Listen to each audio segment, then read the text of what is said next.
ենք, որ դուք ոչ ելույթ եք ունենում, ոչ հարց եք։ Պասիվ եք այս։ Ճիշտ չեն ձեր տեղեկությունները։ Ինչու՞ Նման արգելքներ չեք գոյություն հերթագրվում հարցերի եւ հերթագրում ելույթների դեռ նախատեսված անմիջումից հետո։ Պարոն Ղազարյան, ես ուզում եմ ինչ այս, էլի հարցեր տալու հնարավորություն կա։ Պարոն Ղազարյանի տեխնացությունն ա եղել, մեր գործընկերն է, մեր մյուս գործընկերներն են խոսել, դրա համար չեմ գրանցվել, բացի այդ հավանաբար դուք տեղյակ եք, որ պայմանավորվածություն կա, որ խմբակցությունների ելույթների քանակի սահմանափակում կա, եւ պետք է նաեւ մեր խմբակցության մյուս պատգամավորներն էլ ելույթներն ես խո բոլոր տեխնացությունների շուրջ միայն ես չպիտի ելույթ ունենամ, մեր խմբակցությունը 29 պատգամավորից է։ Ես բոլոր ելույթների հիմնական կետերը այսպես թե այնպես քննարկում եմ մեր գործընկեր, այսինքն ես եթե նկատել եք իմ ելույթները բանավոր են, այսինքն ես տեքստ չունեմ, որ տեքստը համաձայնեստ է, բայց հիմնական թեզերը թե ինչի մասին պետք է խոսել, ես իմ գործընկերների, մասնավորապես պարոն Նարեկ Կարապետյանի հետ սիրով աշխատանքային մթնոլորտում քննարկում։ Ղազարյան, ես ուզում եմ հապկից հարց տալ, հապկից դե Հայաստանի հարաբերությունները հապկի հետ արդեն վաղուց հայտնի են, Հայաստանի դիրքորոշումը կառավարության հայտնի է, ես այս վերջին շրջանում հատկապես վերջին մի քանի օրերին հատկապես հապկի տարբեր պաշտոնյաներ, այդ թվում անդամ երկրներից հայտարարություններ են հնչում, որ առաջիկա նիստին քննարկվելու է Հայաստանի ձայնի իրավունքի զրկելու հարցը, հաշվի առնելով, որ անդամավճարները նաև այս ընթացքում չեն կատարել որպես պարտավորություն, նաև ակնարկվում է Հայաստանին հետագայում հեռացնելու մասին հապկից։ Հապկի հետ կապված ձեր քաղաքական ուժի դիրքորոշումը հայտնի էր նախընտրական փուլում, բայց այս բան որպես ընդդիմություն դուք ստեղծված իրավիճակը ինչպես եք գնահատում, արդյոք ռիսկային եք համարում Հայաստանին օրինակ հեռացնելու հեռանկարը եւ կարծում եք, որ Հայաստանը պետք է չնայած նրան, որ այդպես էլ հապկից չստացավ այն գնահատականները, որ ակնկալում էր հատկապես սեպտեմբերյան հարձակման փուլից հետո, չնայած այս իրավիճակին, դուք կարծում եք, որ Հայաստանը պետք է վերանայի իր մոտեցումները եւ օրինակ կատարի այն պարտավորությունները,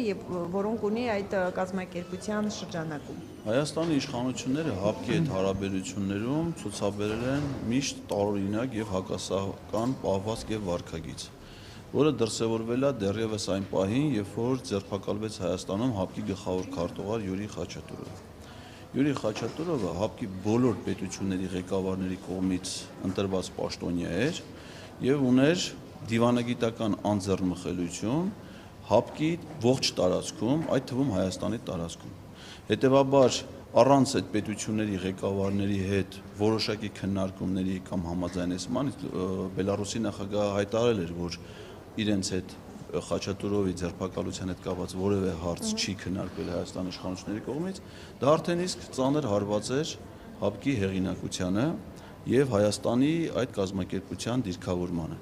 Դրանից հետո, երբ որ Խաչատուրովը պաշտոնանկ արվեց, այսինքն Հայաստանը հետ կանչեց, եթե հիշում եք, հապկում կար պայմանավորվածություն, որ այբենական կարգով գլխավոր քարտուղարի պաշտոնը պետքա փոխանցվի հաջորդ երկրին, այդ հաջորդ երկիրն էր Բելարուսը։ Բելարուսը առաջադրել էր Ստանիսլավ Զասի թեկնածությունը եւ Հայաստանը շուրջ մոտ 8 ամիս արգելափակեց Ստանիսլավ Զասի ընտրվելը հապկում։ Հապկը մի կազմակերպություն է, որտեղ բոլոր որոշումները կայացվում են կոնսենսուսով, այսինքն մի երկիր եթե որոշմանը կայացմանը խափանում, այդ որոշումը չի կայացվում։ Այսինքն Հայաստանի պատճառով կազմակերպությունը տևական ժամանակ զրկված է եղել լիարժեք արդյունավետ կառավարման հնարավորությունից։ Հետո էլ այդ նույն Ստանիսլավ Զասին Փաշինյանը ոչ միայն ընտրեց,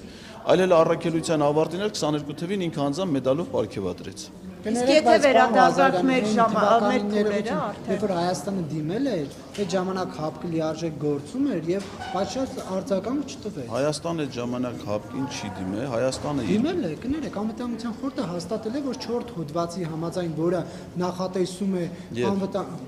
երբ որ ադրբեջանցիները 22 սեպտեմբերից հետո Հայաստան եւ հապկի պատմության մեջ Հայաստանը հապկին դիմել է ընդամենը մեկ անգամ, դա եղել է 2022 թվականի սեպտեմբերի 13-ին ադրբեջանական ագրեսիայի ժամանակ։ Ես ուզում եմ ձեզ հիշեցնել, որ այդ ժամանակ հապկը նախագահող երկիրն էր Հայաստանը։ Այսինքն Հայաստանը, որ դիմել էր հապկին, դիմել էր նախագահող Նիկոլ Փաշինյանը։ Ինքն էր նախագահում այդ ժամանակ Հա, բայց դա ՀԱՊԿ-ը։ հավաքական է, տարբեր պետություններից կազմված Միջազգային կազմակերպությունն է, որը տվյալ պահին ունի նախագահող պետություն, եւ նախագահող պետությունն էր Հայաստան։ Իդեպ այդ նույն տարում 2022 թվականի հունվարին ՀԱՊԿ-ում եղել է մեկ այլ դիմում Ղազախստանի կողմից, որը նախագահող երկրի ղեկավարը Նիկոլ Փաշինյանը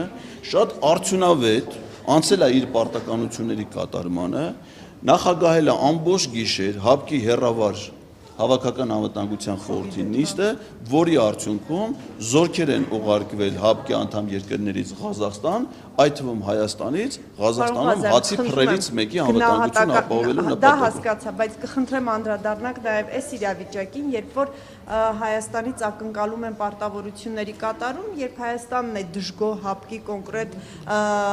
լիազորությունների շրջանակում գործելու այդ հեռանկարից։ Այսինքն դուք հիմա կարծում եք, որ Հայաստանը պետք է կատարի իր պարտավորությունները որպես ՀԱՊԿ անդամ, դե յուրե անդամ, թե կարծում եք, որ պետք է դուրս գալու որոշում կայացվի, որպես ընդդիմություն։ ՀԱՊԿ-ին դիմելուց հետո Նիկոլ Փաշինյանը հայտարարեց, որ հրավիրվել է իր դիմումից անմիջապես հետո Հավաքական անվտանգության խորհրդի հեռավար նիստ, որը ինքն է նախագահել։ Եվ ինքը գոհունակություն էր հայտնել այդ նիստում, ինչեք Փաշինյանի գործողությունները եկեցի ծաղում, Չէ, պարոն Ղազարյան, ուղղակի հարցնում ենք։ Հա, բանը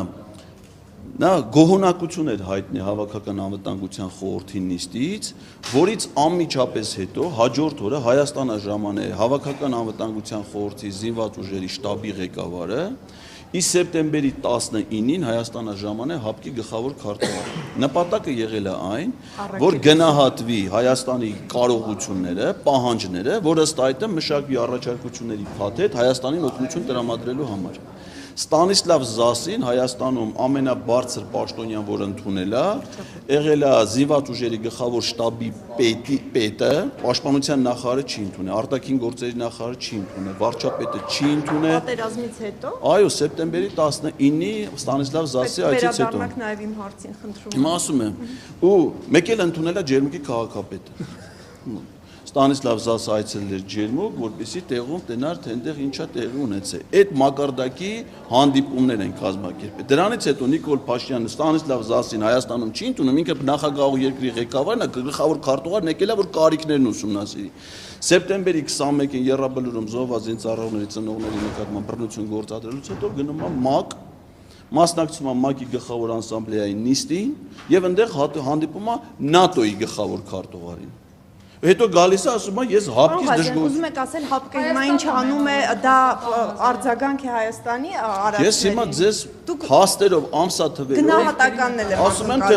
Հայաստանը որպես ՀԱՊԿ-ի անդամ եւ նախագահող երկիր, այդ երկրի ղեկավարը ինչ գործողություն։ Ի վերջո այդ իմ ասածից հետո ՀԱՊԿ-ը մշակել է Հայաստանին օգնություն տրամադրելու փաթեթ, որը ուներ 3 բաղադրիչ՝ դիվանագիտական աջակցություն, ռազմատեխնիկական աջակցություն եւ դիտորդական առաքելություն։ Ճանաչում էր սահմանները, պարոն Ղազարյան,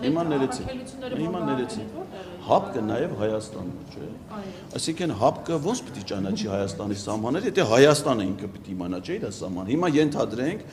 Ուկրաինայի եւ Բելարուսի մեջ ակնհայտ որոշակի լարվածություն կա, սահմանակից պետություններ են։ Հիմա եթե Ուկրաինան հարձակվի Բելարուսի վրա կամ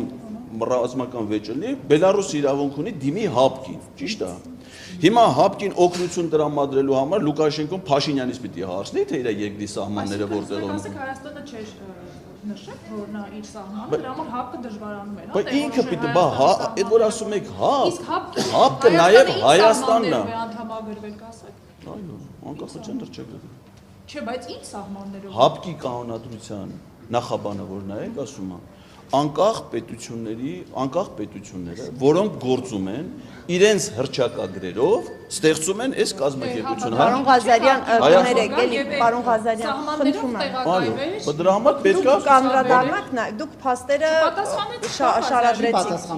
Իմ հարցին չպատասխանեցիք։ կպատասխանեմ։ Դուք փաստերը Կստացի կպատասխանեմ։ Ձեր հարցը որոշակիություն չունի, դրա համար չեմ կարող պատասխանել։ Հիմա դուք ասում եք ՀԱՊԿ-ը չի ճանաչում Հայաստանի սահմանները, Հայաստանը գիտի իր սահմանները։ ՀԱՊԿ-ը նաև Հայաստանն է։ Հայաստանը անդամագրվել ՀԱՊԿ-ի։ Դուք տվեցիք պատասխան։ Ասեցի, Հիմա ես ասում եմ, անկախության հռչակագրով համար, որպեսզի գալ այն սահմաններով, որ սահմաններով որ անդամագրվել է հապկիտ, եւ այդ սահմանների հետ կապված, խախտման հետ կապած, այդ սահմանների նկատմամբ ագրեսիայի հետ կապած վերաբերմունք արտահայտել եւ այդ օգնությունը որ դիմումի դեպքում վերել եւ տեղակայել այդ սահմանը։ Այո, հիմա դրա համար գլխավոր շտաբի պետը հապկի եկել էր Հայաստան, որպեսզի Հայաստանի զինված ուժերի գլխավոր շտաբ Հայաստանը սկի չգիտեր իր Լավ, դուք վիճում եք, հարց չեք տալի։ Պաղազյան, ձեր խոսքից եմ Դուք իմ տպավորությամբ նվազ տեղեկացվածությամբ ինձ հետ ուղղակի վիճում եք։ Ձեր տեղեկացված խնդրում եմ մի քիչ ծանոթացեք հապկի գործունեության, հետո մենք մասնագիտորեն խոսենք։ Հիմա վեճ չեմ ուզում։ Շարադրեցիք։ Ես կուզեմ նաև այս փուլին անդրադառնալ։ Հիմա փաստացի ասում են, եթե անդամավճարները չկատարեք որպես պարտավորություն, ձայն իրավունքից կզրկվի Հայաստանը, հետո նաև հնարավոր է այդ հեռացնել այդ ընթացակարգը։ Նայեք, հիմա այս պահին Հայաստանը ինչ անում։ Կարծում ինչ պետք է արվի այս Նայեք, փուլում։ այս պահի միայն անդամավճարը չի։ Հայաստանը անդամավճարները չի վճարում, Հայաստանը հապկի զորավարություններին չի մասնակցում, Հայաստանը չի հյուրընկալում պլանով նախատեսված զորավարությունները Հայաստանում, Հայաստանը հետ է կանչել իր դեսպանին հապկից, Հայաստանը հրաժարվել է գլխավոր քարտուղարի տեղակալի իր քվոտայից։ Այսինքն եւ հայտարարում են, որ իրանք սառեցրել են հարաբերությունները այդ կազմակերպության հետ մի ռեժիմ, որը հապկի կանոնադրությունը չի նախատեսում։ Այսինքն կազմակերպությանը անդամ երկիրը դրել է անհասկանալի իրավիճակի մեջ։ Հիմա այդ իրավիճակում կազմակերպությունը ինքն է քննարկում, որոշ նույնիսկ համարձակություն, եթե ասենք դժգոհ են հապկից, չէ, ասենք դա ասում են, մեր սահմանները չեք ճանաչում, հարց առաջում, բայց չի դուրս չեք գալի։ Դիմում ներկայացրեք, ասեք, մենք չենք ուզում այս կազմակերպությունը։ Ոչ էլ էդ են անում, այսինքն անհասկանալի իրավիճակ են ստեղծել, ճգնաժամ են ստեղծել։ Եթե վարչապետը որ կա հարցեք, ինչի չեն դուրս գալի։ Ես չունեմ իր Ես ասեցի, որ այդ կազմակերպությունը եւ առասարակ գրեթե բոլոր միջազգային կազմակերպությունների հետ հարաբերություններում Հայաստանը ստեղծում է անտեղի խնդիրներ։ Այդ թվում եւ հապկի հետ հարաբերությունները։ Հապկի թեման եթե ավարտվեց, մեկ այլ թեմայով